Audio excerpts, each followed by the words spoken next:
Salut, c'est Olive. Aujourd'hui, nous allons parler d'une auteure de manga que j'aime tout particulièrement parce qu'elle aborde un thème qui m'est très cher. Il s'agit de Keiko Sonobu qui a écrit Vitamine, un one-shot, et une série en 20 tomes, Life.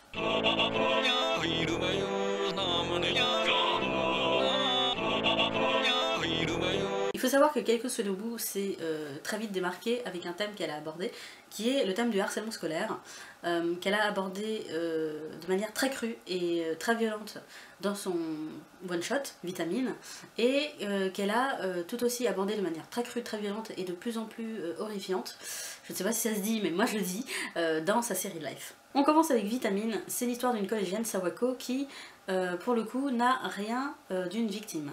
Il se trouve qu'elle est assez intégrée, elle fait partie d'un petit groupe pas populaire mais bon, bien installé dans la classe. Elle a un copain, elle réussit plutôt bien ses études. Mais voilà qu'un jour, elle et son copain sont surpris par un camarade de classe. Dès le lendemain, sa réputation est totalement détruite. Elle est abandonnée par ses amis qui sont vexés. Et elle est abandonnée également par son copain qui essaye de s'en tirer.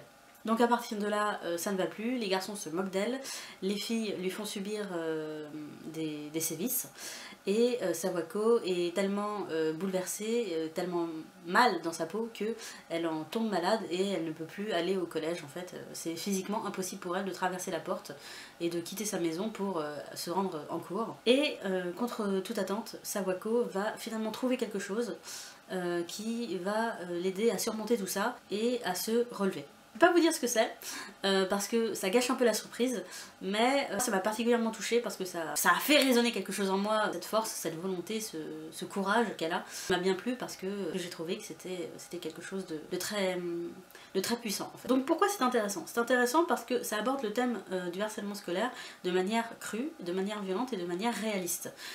Parce que évidemment quand on parle de harcèlement scolaire, on a tendance à dire que ce sont toujours des personnes qui l'ont un peu cherché parce qu'elles étaient un peu à part, parce que elles étaient déjà des souffres-douleurs avant, machin.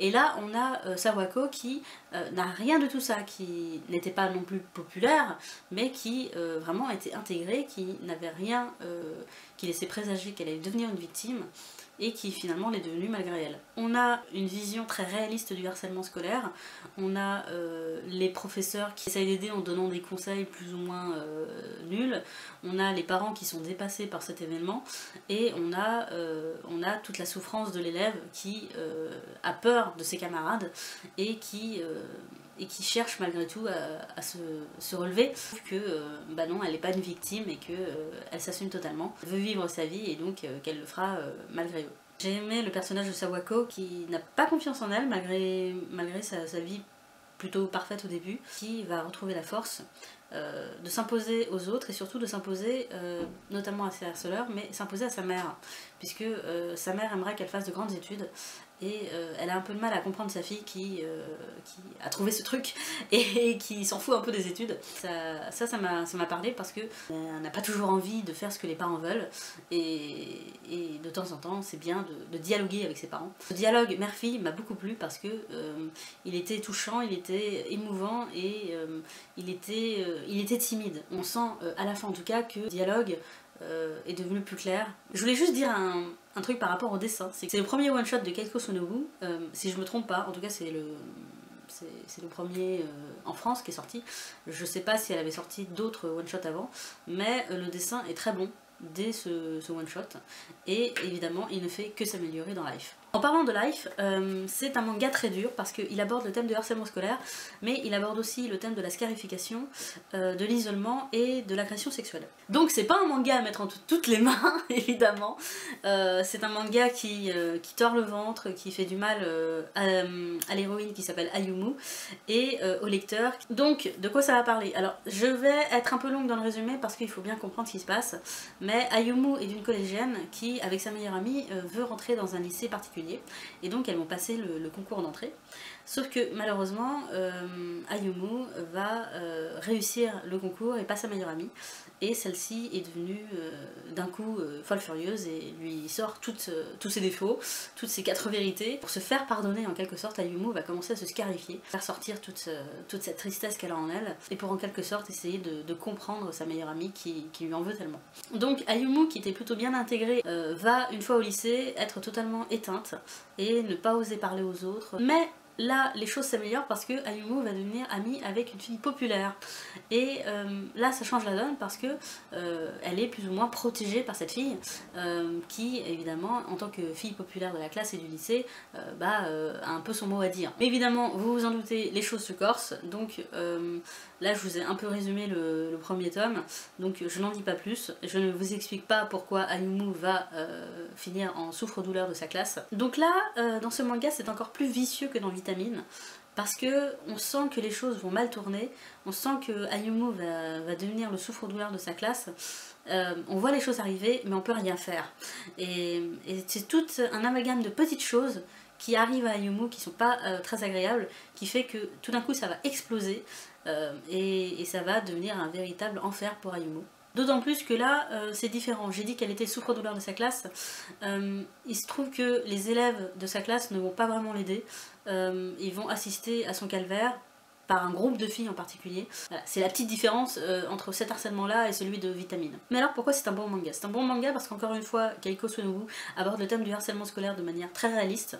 À la lecture de certains passages, on peut se dire non mais c'est trop. Sauf que Keiko Sonobu le dit bien dans un petit texte d'un des tomes, qu'elle reçoit beaucoup de lettres de personnes qui ont été harcelées et qui disent que ça a été encore plus horrible que ce qu'elle dessine dans le manga. Donc déjà le manga est très dur, donc se doute de ce que ces personnes ont vécu. On lit un peu des articles ou qu'on entend certaines histoires un peu sordides, on se doute que si malheureusement c'est réaliste, ça existe et il faut en parler. C'est très fort aussi parce que ça parle d'amitié. Il n'y a pas que les méchants, il y a quelques personnages, je ne vous indiquerai pas qui vont soutenir Ayumu à leur façon, et ce sont de beaux personnages qui vont soutenir Ayumu d'une très belle façon, d'une façon très humaine et d'une façon très touchante. On s'attache évidemment à Ayumu qui n'a pas de chance, la pauvre fille, et quand on la voit s'épanouir avec cette amitié, on est d'autant plus touché.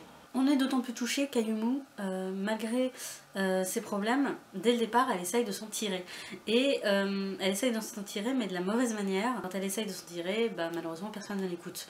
Et là encore, c'est fait de manière réaliste et de manière très violente parce que Ayumu n'est pas du tout aidée par les grandes personnes. Ses professeurs la traitent de menteuse et sa mère, elle, se désintéresse totalement d'elle. Elle n'est qu'intéressée par sa petite sœur qui, elle, réussit dans une bonne école et voilà, va devenir quelqu'un. Cette solitude qui est imposée à Ayumu, elle est d'autant plus forte que la jeune fille se débat constamment, essaye de rester à la surface en fait. Et alors quand t'as quelqu'un à la surface et que t'as quelqu'un d'autre qui essaye de la noyer, là forcément, hein, ça heurte et ça te touche. Ça ne peut que te toucher, tu ne peux qu'être ému par la vie d'Ayumu. Il y a des passages qui sont très durs, qui blessent, il y a des passages qui sont très beaux, qui sont très touchants. C'est un manga qui est en 20 tomes, donc c'est assez long. Ça va crescendo. Le cauchemar d'Ayumu n'est pas terminé, hein. C'est réaliste parce que même du côté des harceleurs, on voit que tout n'est pas facile. Je vous en dis pas plus sur ce manga. On a des personnages qui sont forts, aussi bien du côté du bien que du côté du mal. J'ai l'impression de parler de Dark Vador là. Et on a un dessin qui était déjà bon au premier tome et qui s'améliore de tome en tome jusqu'à devenir particulièrement beau dans les derniers. C'est quelque chose de très puissant, c'est quelque chose à pas mettre entre toutes les mains, je le répète une fois encore. Mais si vous avez le cœur bien accroché, je ne peux que vous le conseiller parce que ça envoie du lourd. C'est tout pour cette vidéo, j'espère qu'elle vous aura plu, j'espère qu'elle vous poussera à aller chercher les mangas de Keiko Sonobu. Donc Vitamine, je l'ai lu, j'étais au collège, donc je sais pas trop si le tome est encore trouvable. Et Life, bon bah Life c'est... J'en ai pas trop entendu parler sur internet, mais bon, c'est une série en 20 tomes, c'est encore assez récent, donc foncez. En attendant, j'espère que vous faites de bonnes lectures et je vous dis à la prochaine. Salut!